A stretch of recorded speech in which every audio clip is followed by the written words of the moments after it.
Mickey Novak here. Welcome to the new All Clear Grips. I'm going to change out a sand wedge for my best friend Terry. I happen to have an old Colgate label from years past. So I've removed the grip and the old tape. The shaft is parallel, which makes all the difference in the world. I got my dial calipers. I'm measuring the OD of the shaft. So I'm right at 600 at the top and 600 here at the bottom.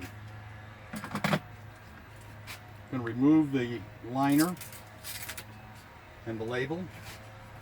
I'm going to align it by hand here. Center and smooth.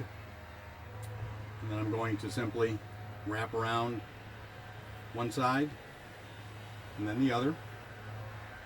And this will hopefully keep all the bubbles out.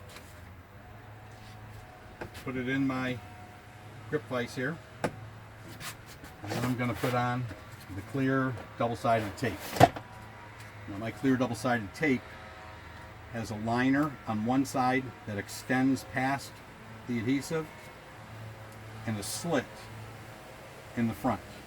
Let's remove the slit sides first. Ta-da! Align it with the bottom of the label. Center, smooth, wrap one side, lift it with your pinky, with your finger, whatever. It pops right up. Smooth the other half around, it will overlap and remove.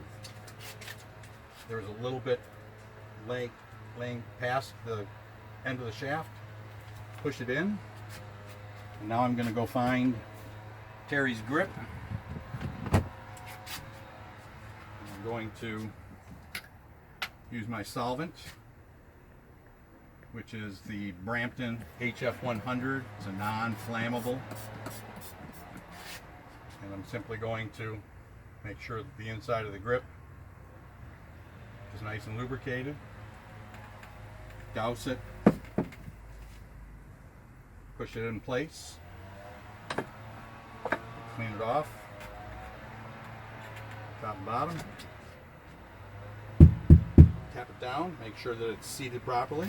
And then I'm just going to align it so that the writing where it's supposed to be. And you've got a completed product.